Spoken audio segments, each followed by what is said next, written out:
futuro, sobre tus planes, y después tenemos 17 preguntas, todas direccionadas al tema de la economía, y vamos a interactuar ahí. Perfecto. Muchas gracias, presidente. Y por tu intermedio, a mis amigas y amigos de la Unión Industrial Paraguaya. Nos asisten, que yo sepa, dos encantadoras e influyentes extranjeras, que espero que así como fueron mis cooperantes en la Cancillería, lo sean en el gobierno. Muchos se preguntarán, ¿por qué usted se presenta para presidente de la República? Yo podía haberme quedado en la placidez de la Cancillería, aunque muchos de ustedes me suelen decir que yo jamás podré llegar a ser un buen canciller porque soy un deslenguado. Sin embargo, me hubiera quedado ahí tranquilamente, cumplir y retirarme con tranquilidad. Hubiera optado por querer ser fiscal general del Estado, que intenté 2 veces, las 2 veces me jodieron. Notable.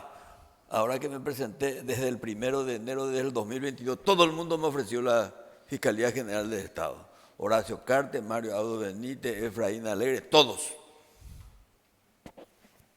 ¿Me querían sacar de en medio? No lo sé. Podía elegir ser parlamentario, convertirme en un poder de obstrucción en el Parlamento según el caso. Por supuesto, jamás cotizar en bolsa como algunos lo hacen. Arrecótenme las 40, 50 mil votos ayer, mi querido compañero. Sin embargo, opté por lo más complicado, por lo más ingrato, tanto en la campaña como en la gestión. Esta es una campaña larga, agotadora, cara, donde uno se expone a la ignorante censura de mucha gente, a la descalificación inmisericordia, a la industrialización del odio, del rencor. Sin embargo, yo fui educado para ser un combatiente. Carlos Mateo lo sabe. Carlos Mateo es un hombre que derrotó a la pobreza y la ignorancia hace mucho tiempo y ahora se dedica a algo fantástico, que es la literatura, donde gana el respeto de los hombres y el favor de las mujeres. Sin embargo, me quedo yo con la militancia política y digo que el hombre político es fruto de su coyuntura y la coyuntura histórica nos obliga a lo que señalaba el presidente: o nos hundimos de una definitiva vez o nos levantamos y nos resurgimos después de la tercera guerra, que es la guerra de la pandemia. Una pandemia que no me permitió ejercer la política criminal de la que algo conozco, y bien, porque tuve que encerrar a mis compatriotas. Tampoco me permitió ejercer la política exterior como debió ser, porque no podía ni viajar y me tuve que dedicar a buscar vacunas. Las conseguí por la vía de la seducción o la extorsión, el resultado es igual, positivo. Bueno, aquí me tienen con ganas de ser el administrador del Estado. Y de manera temporal, porque la Constitución y mi propia edad no me lo permite. Además, los últimos años de mi vida me quiero dedicar a la ternura.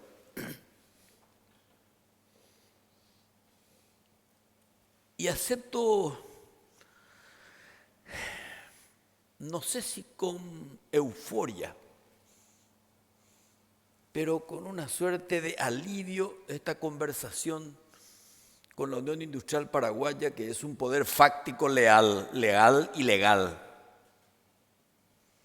¿Por qué? Porque creo que no tenemos derecho a seguir siendo un país agropastoril,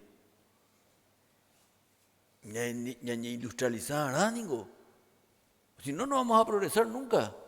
Y está demostrado. Entonces, la plataforma central de mi gobierno, en primer lugar, es seguridad. Además, de manera transversal, si no hay seguridad, no hay ninguna política de desarrollo y de crecimiento posible. Ninguno. Ni de educación, ni de salud, de nada. Y la seguridad no es solamente la presencia policial en la calle, no es solamente un servicio nacional de inteligencia de alta gama, sino que es también seguridad jurídica, que lamentablemente no va a estar a mi cargo porque la democracia pues, no te permite hacer muchas cosas que te gustaría hacer.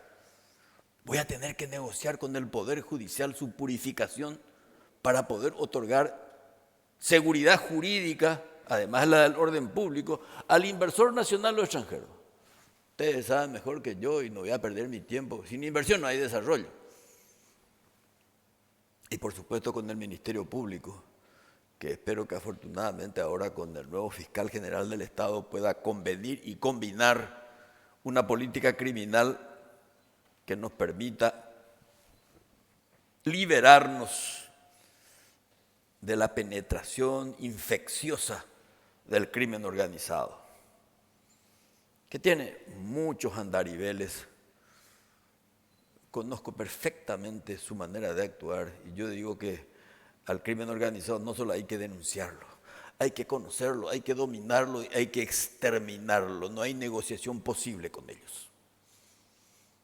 Y suelo decir con cierto aire, a pesar de ser mestizo, pero con aire español, o salgo con una medalla popular o salgo en un cajón. Porque con el crimen organizado no se negocia. O los cepillo yo o me cepillan ellos. Entonces, obviamente, nosotros no podemos solamente combatir al delincuente, sino las causas del delito. Y las causas del delito están en la falta de empleo, mi querido compañero. Y lo único que produce empleo es la industria. Yo no conozco otra forma de producción que no sea la industria para ocupar gente. Y además queremos que sea con gente calificada. Por eso, y mi compañero Jorge Querey, sobre el cual hay muchos prejuicios, mucho más que yo, él es un entusiasta, un fanático de la industria nacional. Es un promotor, inclusive suele decir, durante la pandemia se le ayudó a todos. Y dice Querey, a la industria, cero. Lo dice el doctor Querey, que es un parlamentario que conoce las entretelas del presupuesto general de gastos de la nación. Por lo tanto, coincidimos plenamente que acá hay que reformar el aparato productivo del país a través de la reforma estructural de la tierra que supone catastro, que no tenemos. Algunos dicen que hay, yo creo que no hay. Sacar de una puta vez el INDER, que es una inmobiliaria clandestina, es una fuente de corrupción. Entonces, ¿qué yo les voy a hablar a ustedes? Entonces, el político hoy día, en vez de hablar tanto, debe escuchar más.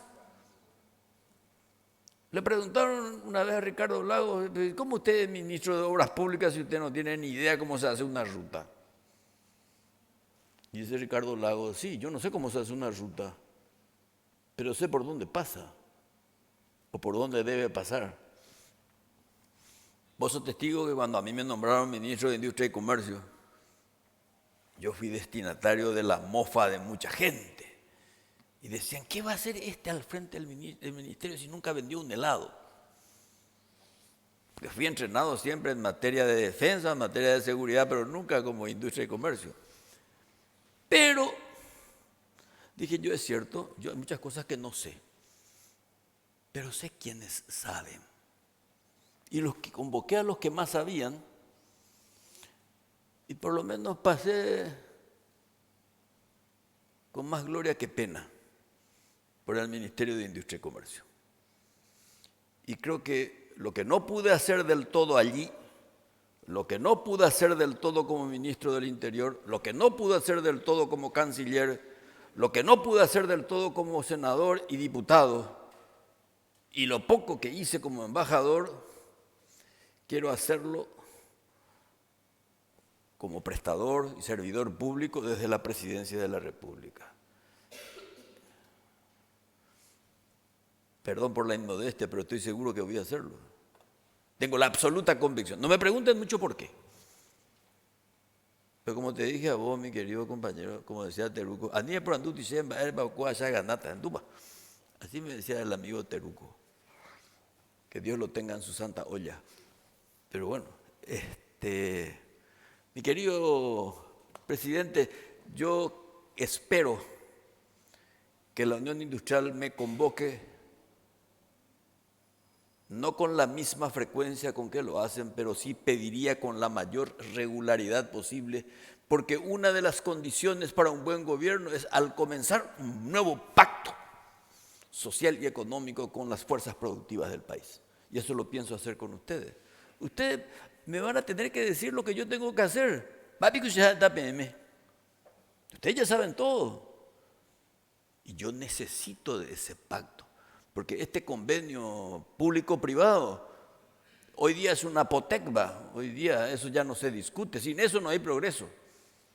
Y yo les puedo asegurar, y ahora que le miro al embajador González Arias, no hay política exterior sino hay política interior. Y la política exterior tiene que ser el director de marketing de la producción nacional. O sea, industria y comercio, hacienda y cancillería tiene que estar al servicio del aparato productivo. Mi canciller va a tener que negociar con ustedes permanentemente.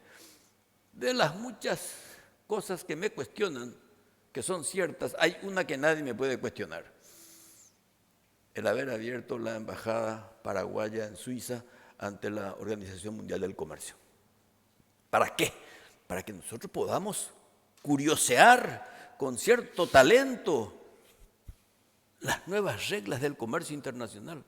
Por eso tengo 2 embajadores en Ginebra ante los organismos clave del comercio internacional, porque lo que yo quiero es que Paraguay prospere, Paraguay sea rico, aproveche de la hidrovía como tiene que ser, de las 2 hidroeléctricas al servicio de planes productivos, no rentistas sino desarrollistas, y por sobre todas las cosas sin olvidar que nosotros somos, mi querido amigo, un Estado social de derecho.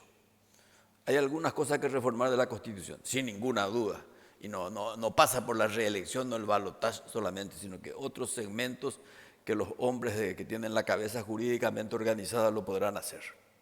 Pero por sobre todas las cosas, apostar por eso que ustedes dicen. Si la industria va bien, el país va bien. Y este gran invento de los jóvenes de la UIP, este producto, paraguayo como vos. Gracias. Muy bien.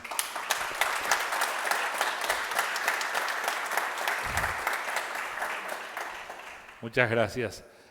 Quiero dar fe a lo que decía Euclides respecto al senador Querey. Muchas veces interactuamos con él durante la pandemia y después en pro de la defensa de la producción nacional y siempre tuvimos nos escuchó y siempre tuvimos su proactividad al respecto. Es cierto eso y nobleza obliga a aceptar y a reconocer eso, Euclides. Euclides, de hecho, le puedo invitar al senador Querey, que es muy claro, le dije, no sé, que alguien le dijo que el formato no era así, ¿verdad? Sí, era conducentemente excluyente.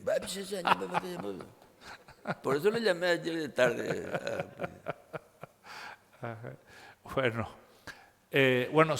tenemos 17 preguntas bien concretas, doctor, respecto a diversos temas, ¿verdad? Y te voy a ir leyendo una a una, que es la compilación de una serie de preguntas que diversos sectores de la industria enviaron y un selecto equipo de compañeros se dedicó a unirlas, a compaginarlas y sobre todo a reducirlas telegráficamente, ¿verdad? Porque vos sabés bien que en este tipo de reuniones muchas veces queremos hablar, queremos que nos escuche y acá tenemos que aprovechar la condición de cada una de ustedes y en este caso tuyo. Bueno, va la primera. Y te aclaro, a todas las personas que le invitamos acá, le hemos hecho la misma pregunta. O sea, no es que con uno hacemos una y con otro otra. Entendimos que era lo más justo y bueno, estamos en eso. En un país agroganadero y con un comercio de frontera de doble vía, incentivado por regímenes tributarios en los cuales se dicen se hablan de industrializar las materias primas, dejemos de exportar materias primas, debemos industrializar. Ese es siempre el estribillo. ¿Qué considerás debe ser hecho para diversificar nuestra vocación económica y nuestra capacidad exportadora de bienes industrializados? Es cierto que es un lugar común, hay que industrializar. La pregunta es cómo y para qué. Lo que se industrializa debe producirse con volumen y calidad, y para eso hay que tener mercado. Si no tenemos mercado, estamos fritos. Entonces, ¿qué van a hacer mis embajadores? ¿Espías? ¿Agentes comerciales? Y agentes culturales. ¿Espías por qué? Porque tienen que buscar información. El espía no vive sin información. Agente comercial tiene que aprender a comprar y vender. Y una cuestión de identidad cultural es justamente tiene que apostar por lo nacional. Entonces, ¿qué va a hacer nuestro gobierno? En primer lugar, el mío es consultar con usted. Bueno, ¿qué es lo que podemos producir? ¿Cómo lo podemos producir? ¿Y qué necesitas para producir? ¿Asistencia financiera? ¿Crediticia? ¿A largo plazo y a bajo interés? ¿Asistencia tecnológica? Y por sobre todas las cosas, la seguridad en el mercado y la seguridad integral.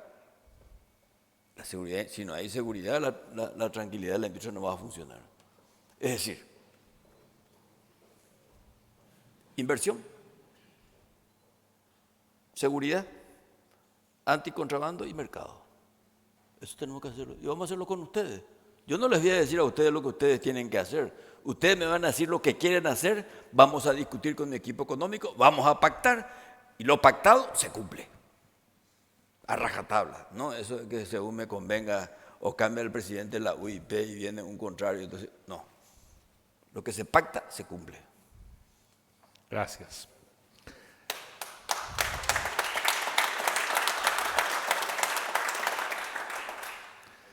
Bueno, voy a aclarar un poco algo también. Es cierto lo que dijiste. Durante la pandemia, la Unión Industrial Paraguaya nunca pidió subsidios. Solamente pidió condiciones para trabajar.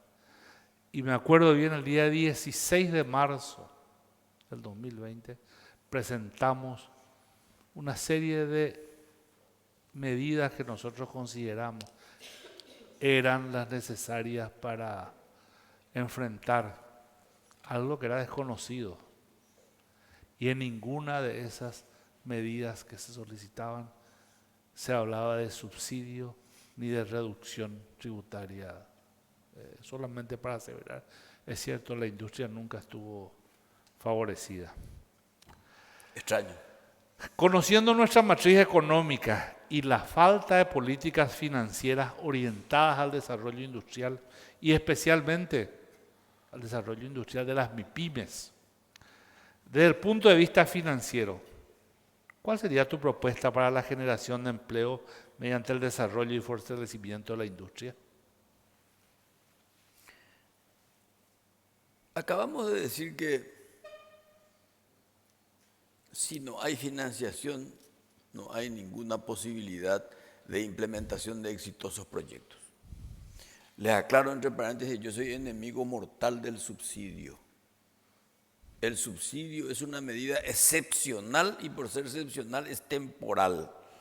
El subsidio permanente es romper el circuito del crédito, por lo tanto lo convertís en muerto civil al que recibe el subsidio y el Estado se convierte en una especie de protector de parásitos.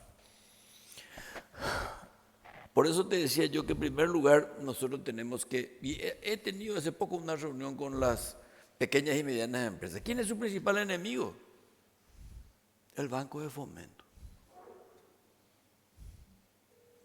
El Banco de Fomento que les retrasa todo tipo de crédito y asistencia financiera. Le cobra 12-13% al año, pero tarda como 9 y 14 meses el otorgamiento del crédito. Y tu pata la tipo. Y si quiere acelerar, le dice, entonces te pasamos a 18-20%. Déjate de joder. Presidente del Banco de Fomento, Yusheko Abe. Quiero ver la cartera de la gente que necesita crédito. Vamos a ver quiénes son. Siga, es vos, apurate, compañero. Vamos a evaluar. Así va a tener que ser. Me van a disculpar el modo un tanto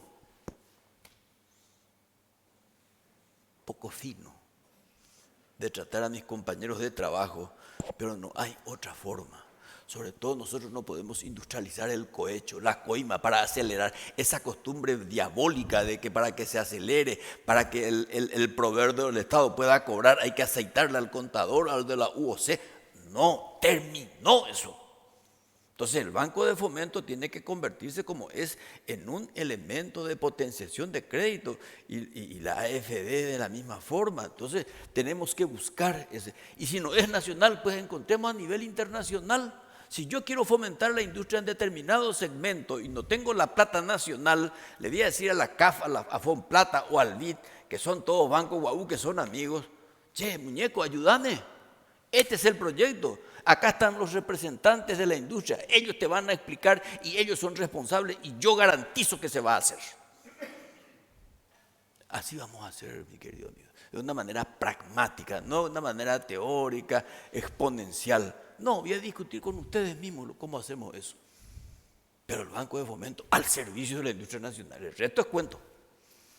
Sí, porque necesitamos, hoy rige la patria financiera en el país. Acabamos de ver el nivel de rentabilidad de los bancos en el año 2022. Y lejos está la industria de esos niveles de rentabilidad. No puede ser que la industria gane menos que los bancos. ¿Te acordás, Carlos, lo que decía Bertolt Brecht? Es menos delictual asaltar un banco que fundarlo. Entonces, vamos por favor, poner al servicio del progreso. Pero tenemos que ser muy claros. El Estado tiene que ser un gestor, un amigo, un socio. Y les voy a pedir, ustedes tienen que ser mis amigos, no mis cómplices. Muy bien. Ante nuestra alta dependencia de la importación de combustibles fósiles, generadores esto de gran parte de la inflación, sobre todo en este momento, ¿verdad?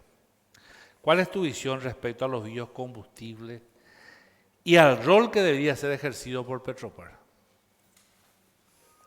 Bueno, ustedes saben que hoy día nada se puede hacer sin una política nacional acorde a las exigencias mundiales del medio ambiente. Entonces, hay una ley, por supuesto, de utilización racional de los biocombustibles. No sé si Troche es el templo del biocombustible, tendrá que ser uno de ellos por lo menos. Yo creo que hoy día una capilla. Troche es productor de etanol. Correcto. Hay que buscar otras formas, por eso hay que investigar. Y ahí donde Petropar tiene que volver a hacer lo que fue antes. Un regulador inteligente, un regulador honesto y transparente. Y aquí hay dos posiciones, muchos dicen que ya no tiene que competir en el mercado y salirse de los emblemas y dejar de ser uno más. Otros dicen que sí que tiene que continuar siéndolo porque esa es la manera, digamos, de transparentar el costo de los distintos emblemas y tiene que seguir teniendo el tancaje. No puede ser que haya una refinería en estado póstumo. Entonces tenemos que volver a refundar eso y eso tiene que estar combinado con flotas nacionales de transporte de petróleo. Un país petróleo dependiente como el nuestro tiene que resolver su problema. Yo tengo a mano y tengo la solución, la famosa deuda con PDVSA, que hoy está en 345 millones. Si el laudo de París sale favorable a nosotros, vamos a pagar 340 millones de dólares. Si sale en contra, 500, 600, 700, entre otras cosas. Negociemos. Entonces es una pelotudez no seguir teniendo relaciones diplomáticas con Venezuela. Pues si la Chevron hoy día funciona en Caracas y nosotros nos hacemos de los churros, no. Entonces, Petropar tiene que volver a ser un ente regulador, pero en serio, en manos de gente competente, en manos de gente honesta. Petropar no puede seguir siendo el gran pretexto de esos emblemas internacionales que como cuervos dan la vuelta por allí y te cobran beneficios y bonificaciones por cada metro cúbico de combustible que trae o que lleva. Entonces, mi querido amigo, regulador y Petropar y una especie de fiscal de prueba, digamos, con las estaciones de servicio. Y la cuestión de los biocombustibles es ahí meterle a CONACYT, a las fuentes de investigadores, para que podamos encontrar alternativas y no quedarnos solamente con la caña de azúcar de Troche. Ampliar, pero eso es fundamental. Y eso hay que negociar permanentemente la cuestión del precio de los combustibles. ¿Con quiénes? Con lo que producen. Pues finalmente, ¿quiénes son los que más consumen? La industria. Hoy desde luego, aparte del etanol, y no hoy, desde el año 2003, el biodiesel está presente en el mar y hay producción. Y en este momento hay diversas tecnologías para producirlo. Inclusive hay un proyecto, Omega Green, que está destinado a la producción de combustibles para uso aeronáutico. Por ejemplo. Sí. Bueno, seguimos. La pandemia nos demostró el actuar unilateral y mezquino de los diversos países. La industria nacional estuvo presente en esos difíciles momentos, sin mitigar esfuerzos para abastecer el mercado local. Sin embargo, hoy la industria se encuentra afectada por varios factores de origen exógeno y endógeno, bien conocidos, y sobre todo ante la realidad del incumplimiento de pago de los compromisos por parte del Estado. ¿Cuál sería tu propuesta para regularizar en tiempo y forma el pago a los proveedores del Estado? Ustedes supongo que estarán al tanto de la ley 7021 del año pasado, ¿verdad? Que es la cuestión de la compra pública. Sí, la nueva ley de compras públicas. Entonces, ¿qué es lo que nosotros desde el gobierno vamos a tener que hacer? En primer lugar, lo primero que voy a hacer es un corte por la auditoría del Ejecutivo de todas las instituciones, para saber exactamente deuda, cuenta, debe y haber. Y pagar la deuda, hay que saldarla. Pero no como ahora a cuenta gota y a cambio de una comisión. Terminó el recreo conmigo. No puedo garantizar yo con los parlamentarios porque ellos tienen su código aparte. Pero yo lo primero que voy a saber es cuánto y pagar. Y si no puedo pagar con el Tesoro Nacional, pues veré, pago de afuera. Pero no puede ser que no se les pague a los constructores, a los industriales, a los proveedores del Estado.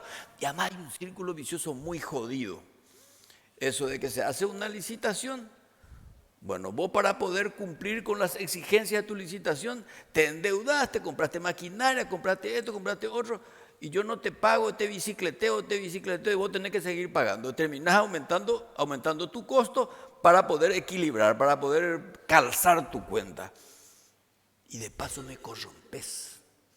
Porque para que yo te pueda dar una parte de lo que te debo, te tengo que masticar algo. Terminó eso. No podemos continuar con eso. Esa es la corrupción que tenemos que erradicar, pero de manera radical, porque eso es que vamos a ver por parte, en vez de cobrarte el 10, te va a cobrar el 5. No, nada. ¿Por qué te tengo que cobrar? Si vos sos el deudor, el acreedor. Si ellos la pagan antes. Entonces nosotros tenemos que pagar. Por ejemplo, qué sé yo, a la industria farmacéutica se le debe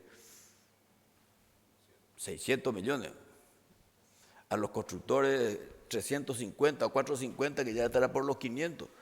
Vamos a pagar, pero vamos a negociar, pero de frente, de cara, no de manera nocturnal. Yo conozco ese cuento de que te vamos a dar un crédito, pero a cambio le pagamos a 2 o 3 senadores. Por favor, no hagamos más eso. O si no, no nos va a creer nadie. Porque eso de que nadie se va a enterar, eso es bola. Este es un país donde el chisme se ha industrializado hace mucho tiempo. Bueno, esto un poco está concatenado con lo anterior. Atendiendo al estado de crisis del IPS, y aún más agravado por el hecho que el año pasado, mediante una ley, se le habilitó un endeudamiento de 230 millones de dólares, a fin de cumplir con los compromisos, de sus compromisos con los proveedores. El nuevo contrato colectivo recientemente aprobado aumenta los gastos administrativos, agravando la situación financiera de la entidad. ¿Cuál es tu posición respecto al contrato colectivo y qué reformas propondrías para el Instituto de Previsión Social? Si algo quise ser en la vida fue presidente de IPS. Nunca nadie ni por la tapa me ofreció. Porque yo soy un enamorado de la seguridad social. No sé si es una contaminación de mi paso por los kibbutz de Israel o la seguridad social en los países nórdicos. O a lo mejor porque fui hijo de una obstetra que fue eterna funcionaria del Instituto de Previsión Social. Me da igual. Pero no podemos seguir teniendo una carta orgánica de 1943. Es la época de Morínigo. Tuvo su mayor esplendor en el 48, fue un motivo de imitación de las fuentes de seguridad social desde México hasta Chile. IPS, en primer lugar, hay que reformar su carta orgánica y devolver el Instituto de Previsión Social a sus verdaderos dueños, los empresarios y los trabajadores. El Estado es un piragüirá que está ahí de manera obtusa y encima debe la plata, que pague los 400 millones de dólares que debe, o si no, que no se meta. Tenemos que reformar para que IPS no sea un coto cerrado del negocio de los políticos de turno. Ustedes no tienen ni idea de la cantidad de amigos y enemigos que yo tengo que me dicen IPS yo quiero, porque en esta campaña electoral política la gente habla de reparto de cargos y yo no, tampoco soy virgen ni invicto, entonces escucho también. Me dice, si hay votar IPS, dice.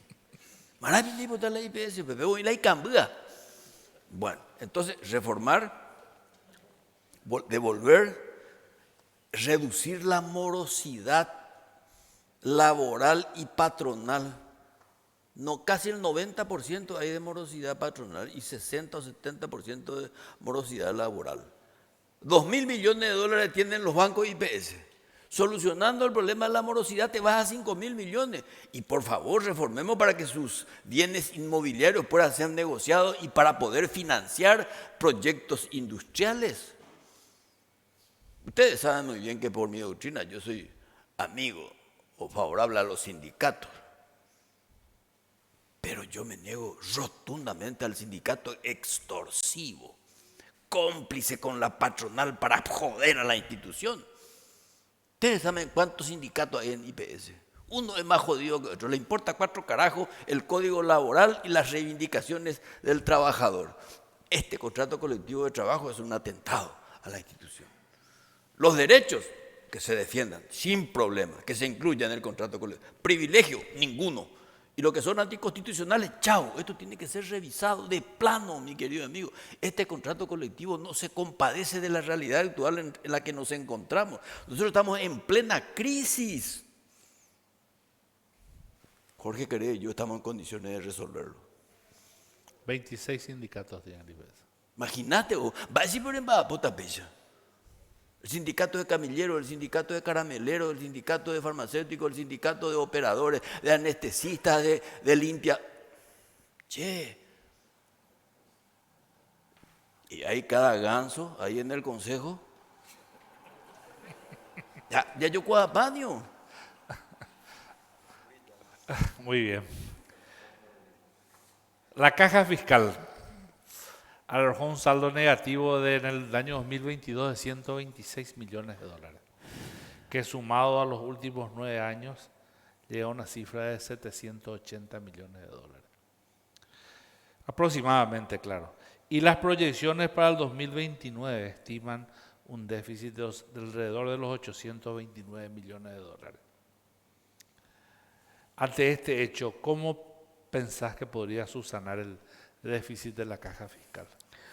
Este es un tema que hace bastante tiempo vengo discutiendo con mis asesores económicos y fiscales, porque de las 6 cajas fiscales, casi todas están en situación irregular en términos contables y financieros. Entonces, lo primero que tenemos que hacer es buscar una especie de superintendencia de las cajas. Después una discusión sobre una concepción solidaria de lo que es la jubilación. Es como los agujeros negros del firmamento. complicadísimo este tema de la caja fiscal. Y ahí sí que yo, gobernante, voy a tener que complicarle a los gobernados y a los que perdieron las elecciones para decir, ¿sabe qué? Esta deuda vamos a tener que solucionar entre todos. Yo solo no lo voy a hacer.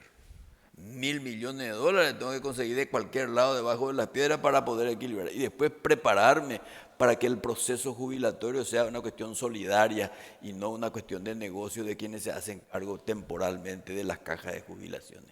Este es un tema complejo que vamos a tener que negociar y vamos a tener que discutir. Y también con la Unión Industrial Paraguay tenemos que discutir porque no podemos tener tantas cajas fiscales. Tenemos que buscar una superintendencia que mucha gente se opone porque dice que el superintendente se convierte otra vez en una especie de negociador perverso de la caja fiscal. Tenemos que encontrar una solución para eso.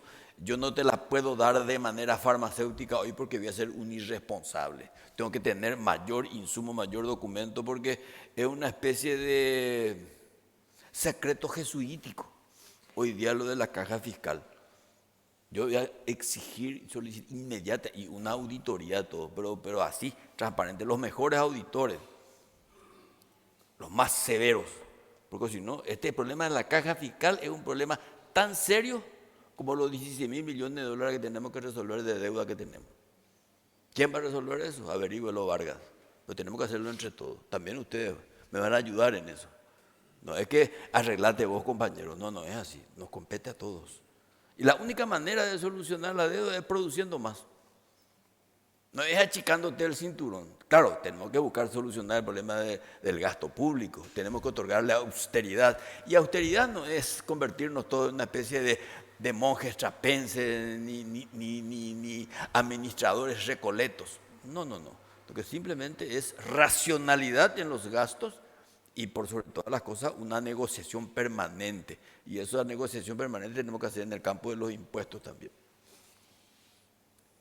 Y equidad entre todas las cajas. ¿Cómo? Y igualdad entre todas las cajas. Hoy ahí estábamos proyectando mientras hablas. La edad mínima para jubilarse varía en la caja fiscal desde los 62, 50, 55. Hay 7 cajas que no requieren edad mínima para jubilarse. Pero, Hay años de aporte, hay cajas que requieren 10 años de aporte, no.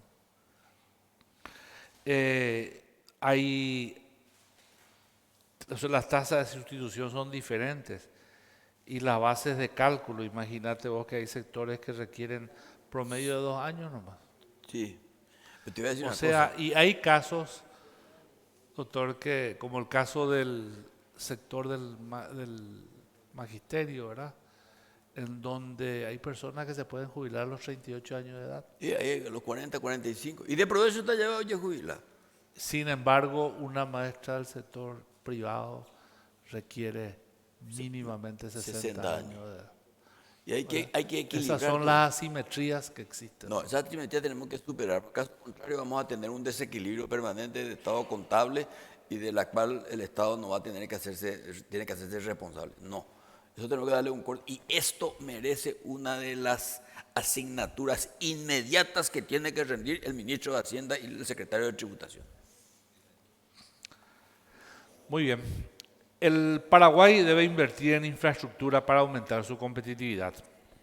¿En qué ámbitos considera se debe invertir y cuáles deberían ser las fuentes de financiamiento para estas inversiones?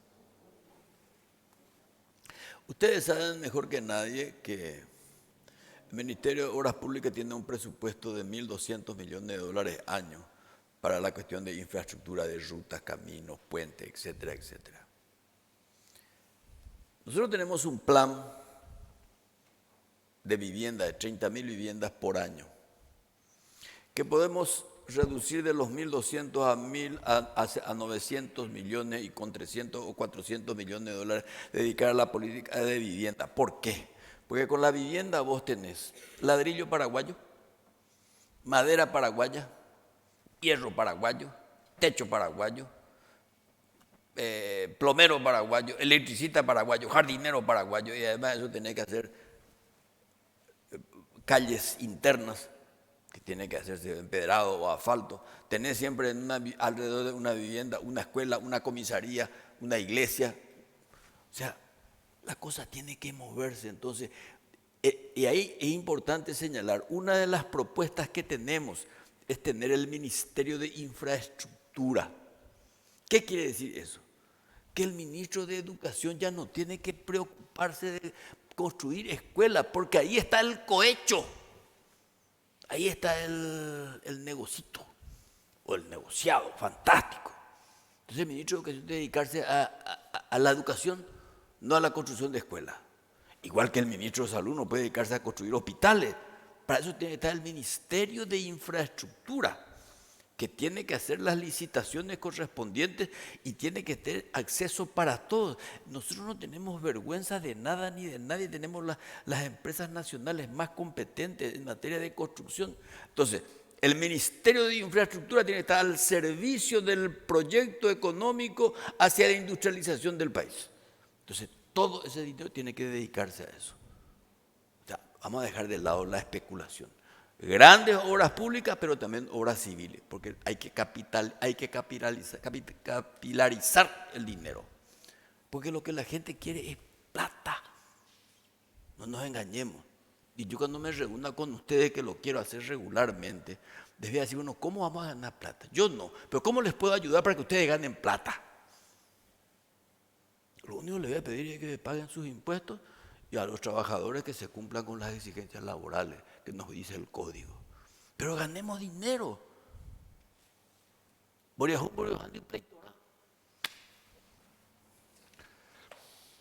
vamos a hablar ahora del déficit fiscal. El déficit que ha crecido por motivos que todos conocemos en los últimos años. ¿Pensás volver a la disciplina establecida en la Ley de Responsabilidad Fiscal? ¿Cuáles serían las propuestas para lograr tal fin? ¿Aumentar impuestos, mantenerlos, ampliar la base tributaria, reducir el gasto público, entre otras alternativas? Este es un problema complejo y no hay que dar respuestas populistas. Por eso te decía, lo primero es un corte y una auditoría de todo. Por supuesto que hay que volver a las exigencias, a los límites del déficit fiscal. Eso es, no sé, es axiomático. Un Estado que no recauda es un Estado que tiende al fracaso. Un Estado que no recauda no puede satisfacer las obligaciones mínimas de seguridad, educación y salud. Ampliar la base tributaria, no crear nuevos impuestos. Y si hay que crearlos o aumentarlos, yo tengo que negociar con el sector contribuyente. El sector contribuyente es mi cliente. Yo, Estado, tengo que tratarte bien como contribuyente y tengo que negociar contigo un eventual aumento. Pero lo que tengo que evitar es fundamentalmente es la evasión fiscal y el gasto público irracional. Y acá hay mucha gente que dice, 75% del Producto Interno Bruto dedica a los empleados públicos. ¿A quiénes? ¿A los maestros? ¿Personal de blanco? Policía y militar, todo lo que hace la existencia del Estado. Hay un 15-20% de parásitos, eso lo vamos a diagnosticar también. Y al que no sirve, aire con la pilcha. Pero voy a pactar con ustedes una política de empleo, porque si yo los echo a patadas a los funcionarios públicos que no me sirven, si no les garantizo un destino de trabajo, se me convierte automáticamente en semidelincuentes. Entonces, esas son las cosas que tienen que incluirse en el pacto social de los primeros 100 días con el aparato productivo. Pero es fundamental saber quiénes son los que no pagan impuestos. Y le voy a decir, compañerito, pagando tu impuesto. Aquí voy a aplicar eso, el que avisa no traiciona. Debe pagaño. Te voy a dar un plazo razonable para que te pongas al día. Pero no te pones al día, te va a cortar el cuello. Y con el resto, con el que paga impuestos, le tengo que tratar bien, le tengo que mimar. Este es el único país del mundo donde vos para pagar impuestos, hacer cola y encima te tratan mal. ¿De qué no plata se trataba ahí? No. O sea, El Estado tiene que entenderse que es un servidor del hombre, es un servidor del ciudadano, y ese es un problema conceptual. Por eso decimos nosotros que en la nueva república no solamente tiene que haber un nuevo estilo de gestión, sino tenemos que buscar un nuevo pensamiento, el pensamiento del servidor público. ¿Querés hacerte rico? Andate a la UIP, viejo, no te metas en el Estado. Perfecto. Vamos a calentar un poco los motores. La informalidad, el contrabando y el crimen organizado campean y actúan impunemente con la conocida complicidad de algunas autoridades. ¿Qué acciones concretas, diferentes a las ya aplicadas hasta ahora, pensáis implementar para combatir estos flagelos? Yo tengo una vasta experiencia y lamentablemente no tenemos tiempo. Yo les puedo explicar el enfrentamiento personal que yo tuve con un padrino del crimen organizado. No sé si ustedes saben, pero entre las muchas cosas que hice, porque también fui visitador médico, fui boxeador y profesor de truco. También fui rector de una universidad que tenía una facultad de medicina en Pedro Juan Caballero y otra en Salto del Guairá. Tuve muchos problemas con el crimen organizado en la frontera. Si ustedes quieren, les cuento mi problema personal con Jarvis Pavão. Lo primero que hay que hacer es tener un sistema de inteligencia lo más sofisticado posible. El crimen organizado tiene mucho dinero, alta tecnología y no tiene ningún escrúpulo. Entonces es fundamental, mi querido amigo, para la política de seguridad un buen sistema de información, un buen sistema de tecnología. Entonces yo creo que el crimen organizado debe ser combatido y debe ser combatido a nivel internacional. Yo, por haber sido proyectista de la ley que crea el servicio de inteligencia, y mi tesis doctoral se basó en eso, y debo confesar que mi tesis doctoral se basó en eso para aprovechar la ignorancia de mis examinadores, no más me acuerdo del servicio de inteligencia. El único que podía saber era yo. Bueno, por eso me pusieron suma acumulado, pero porque eran ignorantes, no por otra cosa. Entonces, eso es fundamental, el crimen organizado, para poder desprendernos de él, porque si no, estamos fritos. Y el contrabando, atendé bien, no podemos seguir teniendo un organismo anticontrabando como el que tenemos, sin presupuesto y con escaso personal. Y como la Fuerza Armada va a estar a mi cargo, igual que la policía, a mi cargo, yo no voy a transferir eso. Le conozco muy bien a todos ellos, tanto a la Fuerza Armada como a la policía. Al de la Armada, déjate de joder con el contrabando de tomate, viejo, si no te vas a sacar a patada. Vamos a tener que invertir. A partir de hoy vas a tener que defender a la producción nacional, o si no, no estás cumpliendo con tu rol patriótico de defender la soberanía nacional. Y la soberanía nacional no es el río, ni es el territorio, ni es el espacio aéreo. Es fundamentalmente su potencia económica. Ese es el capital nacional que usted como militar tiene que defender. De donde que tú permitir araña complicar con el contrabando, araña complicada con el transtallar. ¿Hay otra forma? ¿Me pueden decir ustedes una forma más educada? Porque el contrabando es lo que mata a la industria nacional. Ahora, yo tengo que potenciar la industria nacional dándole todo lo necesario para que lo que se produzca con excelencia, con calidad, para que pueda competir y ganar todos los mercados. No puede ser que en las góndolas de supermercados extranjeros no estén productos nacionales. Si tenemos capacidad y talento y calidad de sobra. Hay que potenciar el contrabando. ¿Cómo me voy a permitir yo que los productores de tomate, que Aguazú tiren los tomates en la calle? Porque yo llegué a consumir lechuga traída del Uruguay, va a Piopea. ¿Qué pasó con Beteretecue, que era la huerta del Estado? Opa, por el contrabando. Con el contrabando tenemos que ser implacables entre todos. Porque a veces siempre hay también la complicidad de algún pícaro. Y ahí tenemos que ser muy claros y tenemos que ser comprometido una especie de pacto de sangre entre ustedes y el gobierno. Muy bien.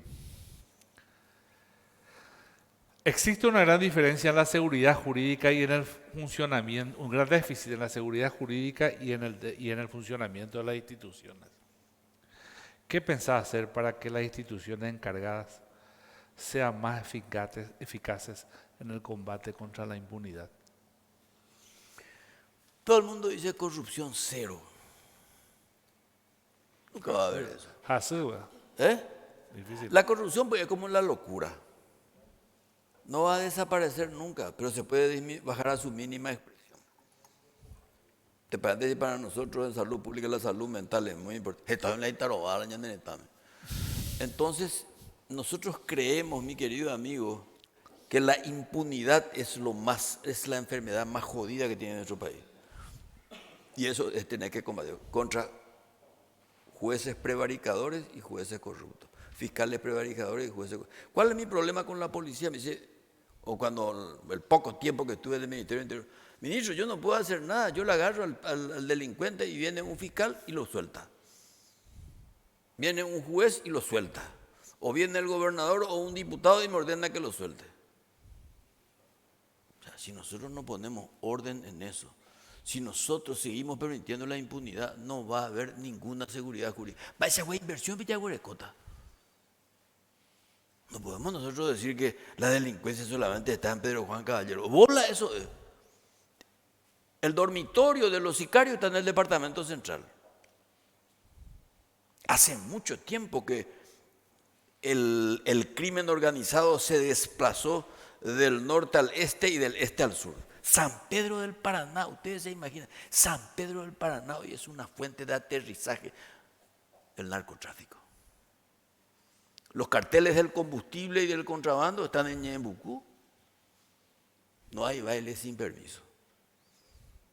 En toda esta parte hay complicidad de las autoridades. Entonces, la impunidad es justamente la tolerancia a la corrupción. Vos podés evitar la corrupción, pero la impunidad es la que es jodida, la que te blanquea, la que te libera, que es lo que yo estaba diciendo. Para mí, el orden público va a ser relativamente fácil, porque voy a duplicar el personal policial, lo voy a entrenar, lo voy a educar, voy a hacer traer a todos esos policías que yo le mandé a Moscú, a Maryland o a Madrid, porque así, mucha gente no sabe, ustedes saben. Cuando yo estaba en el Ministerio del Interior, yo mandé a 4 oficiales a Moscú. 2 de ellos no se hallaron porque no les gustaba la comida. Entonces tenía se cabe por la comida. Iba a recibirse él de criminólogo por la Universidad de Moscú. Y otro el de Maryland porque te vas a la. Pero bueno, de todas maneras, hay formas de especializar. La policía. Pero no sé cómo voy a arreglar con los jueces, mi querido amigo. Ese va a ser un problema donde solamente la opinión pública, los poderes fácticos como ustedes, la presión mediática es lo único que puede hacer. Porque yo no tengo la fuerza, porque hubo un presidente que dijo voy a pulverizar el poder judicial. Lo hizo a medias. Yo creo que en realidad lo que hay que prenderle fuego, pero eso no puedo yo decir por ahí. Pero eso va a ser un problema serio, mi querido amigo. Y yo voy a hacer todo mi esfuerzo de tolerancia y capacidad de negociación para que eso se resuelva, porque si no estamos fritos. Porque el ciudadano, su último recurso es el Poder Judicial. Y ese juez de primera instancia no, es la Corte. La gente se preocupa de la corrupción de los ministros de la Corte. Pe juez sinvergüenza con la jodido. El auditor, el ujier ese, el secretario. Vean la plata y vean de huir. Además el pobre infeliz que ya seco tiene pleito, tiene que pagar otra para que se le mueva el expediente. Ese es un problema, compañero, cierto, que es una mochila pesada que voy a heredar, pero dicen por ahí que los hombres de Estado están expuestos a los riesgos y a tomar medidas. Yo toda mi vida viví sobre el riesgo, entonces, un riesgo más. Bueno, yo te voy a liberar esta pregunta porque ya hablaste mucho sobre este tema, ¿verdad? No que hablaste mucho. Ante el aumento de la delincuencia y la inseguridad ciudadana, ¿cómo aprender a encarar dicho problema? Creo que ya contestaste eso. ¿Cuál es tu evaluación del Mercosur, teniendo en cuenta que el libre tránsito de nuestros productos se encuentran cercenados permanentemente por trabas para arancelarias y restricciones, como por ejemplo la libre navegabilidad de los ríos hoy? Yo soy y seguiré siendo un gran defensor del regionalismo, por lo tanto del Mercosur. Y me baso en un antecedente histórico que es la nota del 20 de julio de 1813 firmado por el doctor Francia, que le hace llegar a Belgrano, se ponen de acuerdo sobre la libre navegabilidad de los ríos, respeto a la frontera y una defensa común entre los invasores. No es nada nuevo. Siempre aposté por la unidad política del Mercosur, no como una especie de confort aduanero que es hasta hoy. Y me produjo un gran desencanto y frustración durante la pandemia cuando no tuvimos de entrada la más mínima solidaridad de nadie. Ya después, por una especie de complejo de culpa, se pusieron una curita en el alma y nos regalaron casi a escondidas alguna que otra vacuna, hasta que tuvimos que presionarle duramente a los gringos y sobre todo a los de Taiwán para que se pongan de una puta vez con la solidaridad en las vacunas. Aún así, yo creo que en Mercosur tenemos que tratar de hacer respetar nuestra condición de país en desarrollo y sin litoral.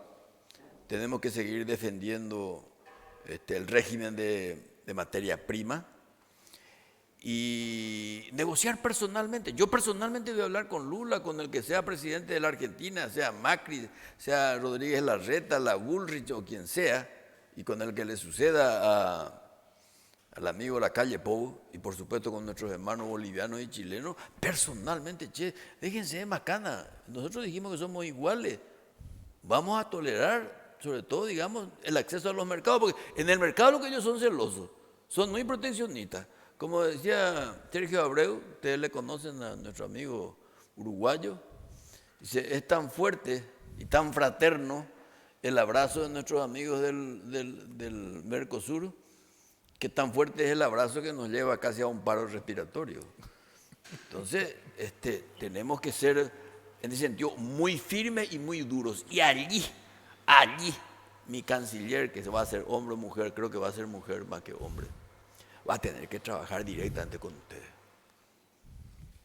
Ustedes van a ser los verdaderos agentes de la Cancillería. Ustedes van a ser los agentes de nuestra política exterior. Nosotros, nuestro compromiso, en primer lugar, es Mercosur, es nuestro vecino. 60% de nuestros productos se van a Mercosur, tiene como destino Mercosur. Y después vamos a hablar con los europeos que también que se dejen de joder. Hace 20 años estamos negociando, no quieren firmar. Va biopea. Ahí es donde tenemos que ser muy fuertes y convertir realmente el Mercosur en un bloque político para poder negociar con otros bloques. Porque si nosotros estamos desintegrados, no tenemos la suficiente fuerza entre nosotros, vamos a ser pero presa fácil de cualquier otro bloque mundial. Y ahí donde el presidente de la República no puede transferir su rol internacional, tiene que salir a hablar personalmente con sus pares. Yo no tengo ningún complejo en hablar con ellos. Igualito que yo, más Vela Lula, más Vela Fernández, igualito que yo. Entonces, compañero, yo represento a un pueblo soberano. Vos sos mi socio, vos sos mi amigo, vos decís que sos mi hermano. Negociemos juntos. Entonces con la cuestión de la hidrovía, que es un cuento viejo la cuestión del peaje. Ahora todo el mundo se asusta del peaje. En la época de la colonia, acá hay un historiador. En la época de la colonia existían ya los puertos precisos, las alcabalas, las sisas, los almofarifagos, que eran los verdaderos peajes. ¿Usted cree que los peajeros ahí en la calle nomás? Están en el río también.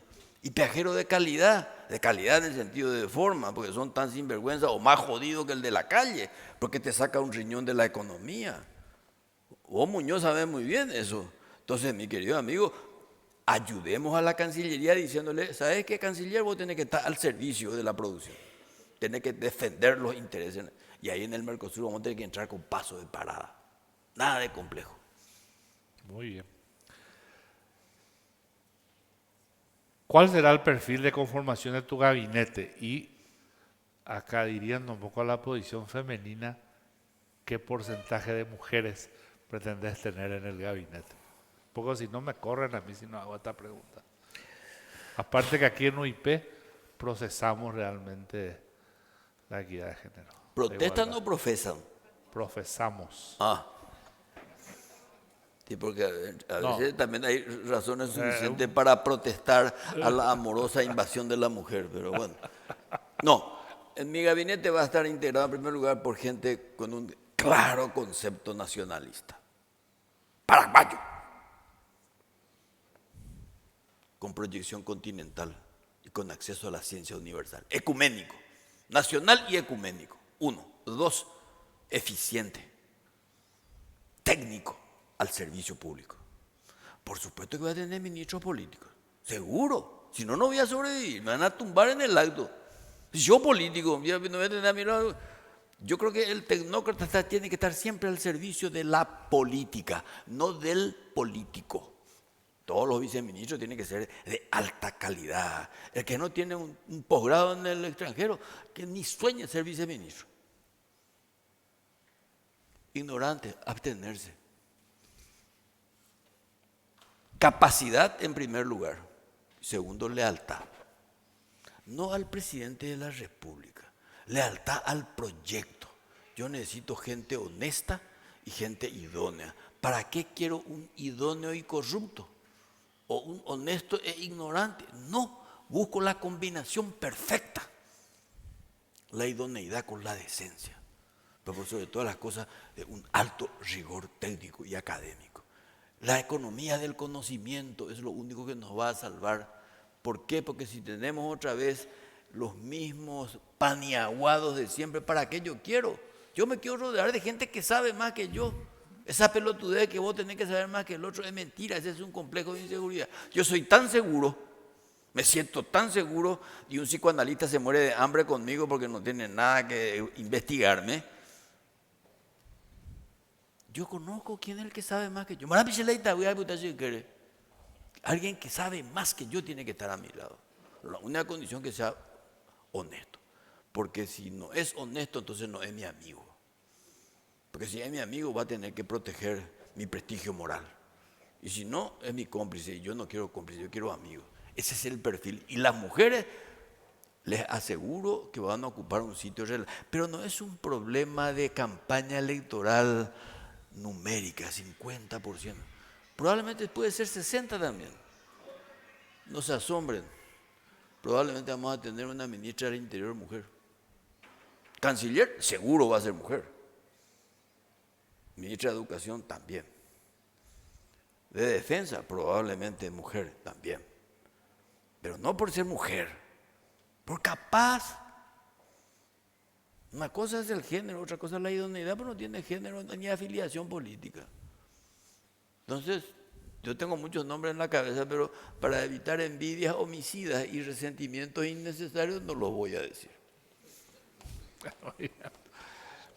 Bueno, esa es una postura que siempre fue cuestionada por la UIP, ¿verdad? El modelo de triangulación comercial de frontera.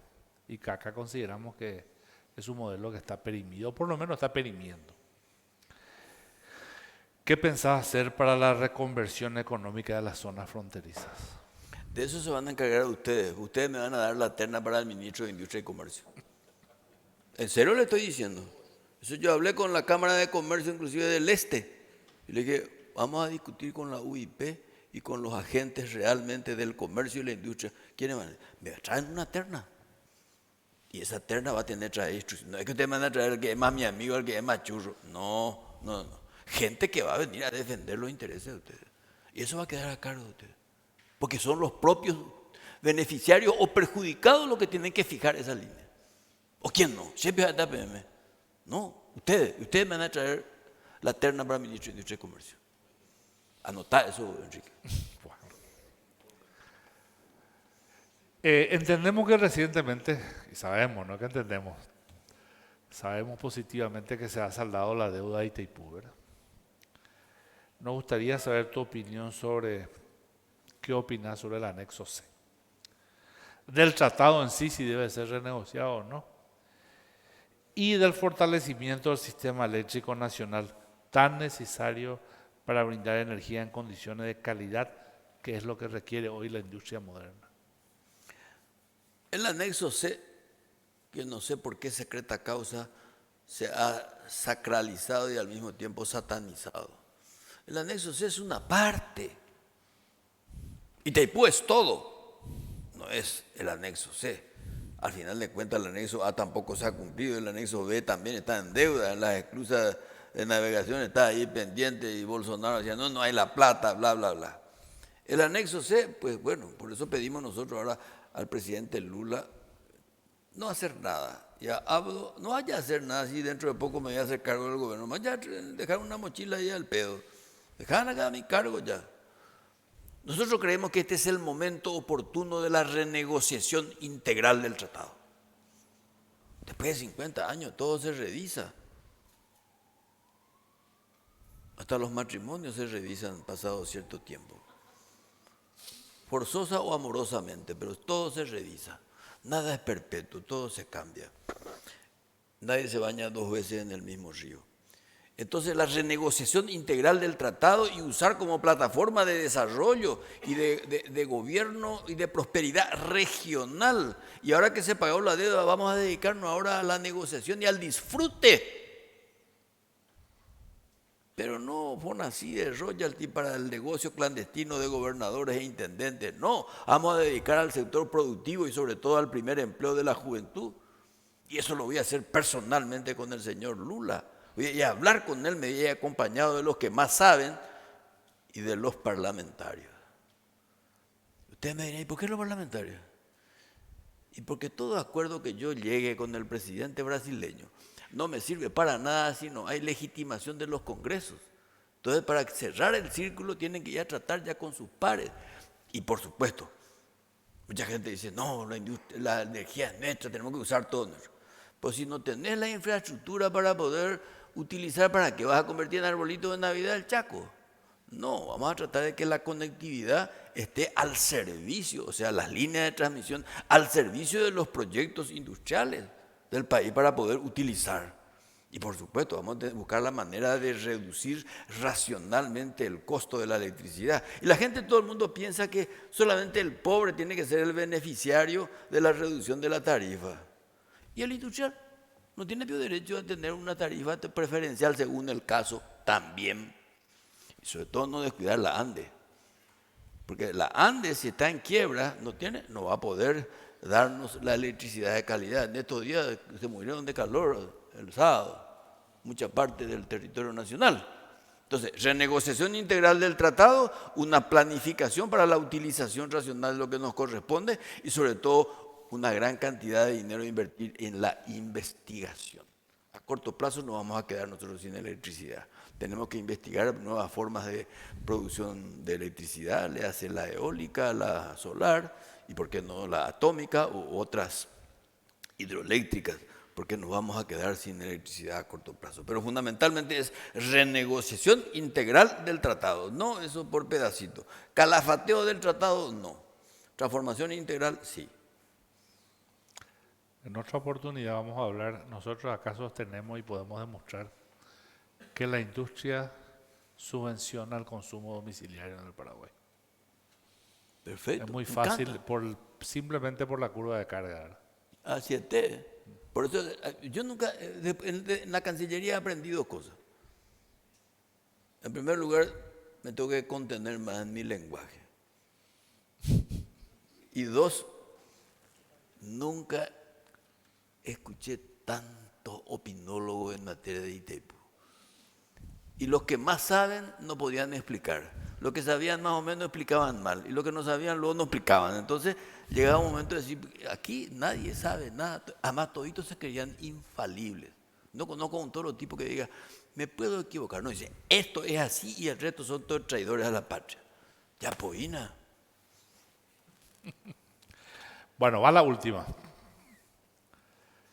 Nuestra ubicación geográfica como país sin litoral marítimo, la conectividad y la gestión eficiente de las vías de transporte son fundamentales para nuestra competitividad país y una razonable ecuación de costos logísticos.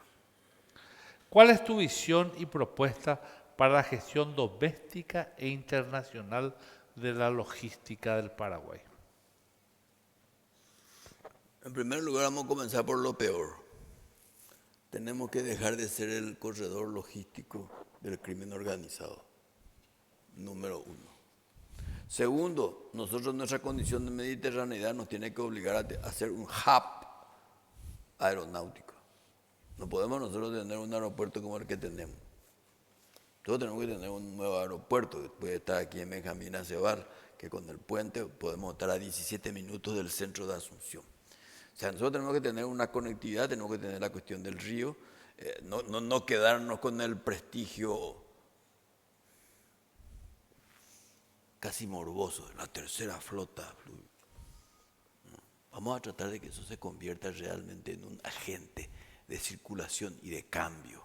Entonces nosotros tenemos que volver a tener una nueva flota aérea. Algunos llaman de bandera, eso ya parece que es obsoleto, pero hoy día nosotros tenemos que tener de vuelta eso.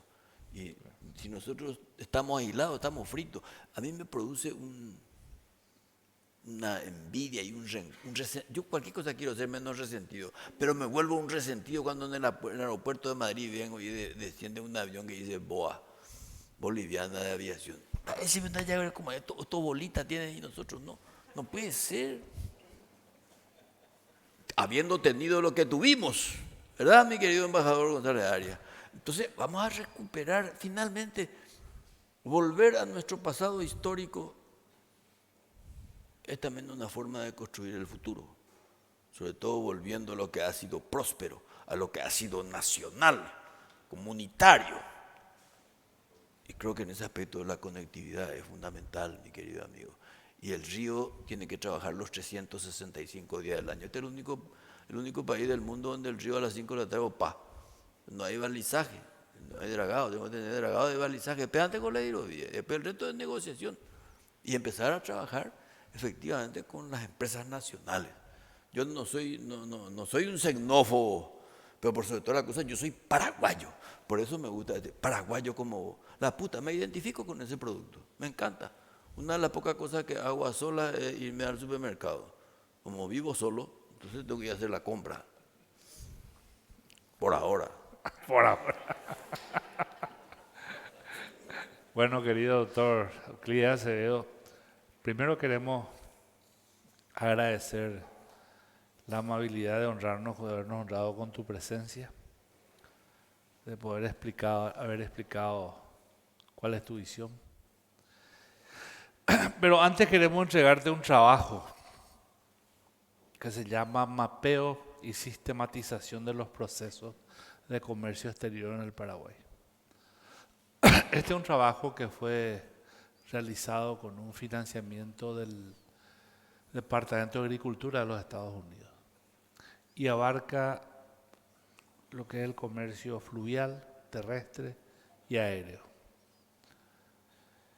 Muestra todas las debilidades y establece las oportunidades. La UIP tuvo el honor de poder liderar 2 de estos 3 grupos. La parte fluvial y la parte aérea. Y queremos entregarte esto para que puedas compartir con tu equipo asesor. Creemos que es interesante, una visión de lo que debería ser el país. Será mi libro de cabecera porque la UIP me enseñó la primera conectividad del uso del cemento. Siendo ministro de Industria y Comercio me dijo, vamos a hacer una ruta Villeta, Itapirú, Corrientes, Buenos Aires. Una rampa.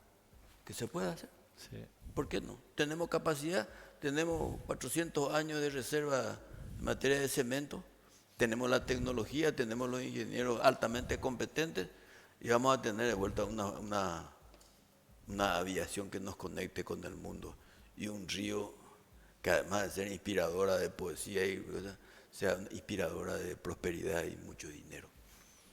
Muchas gracias.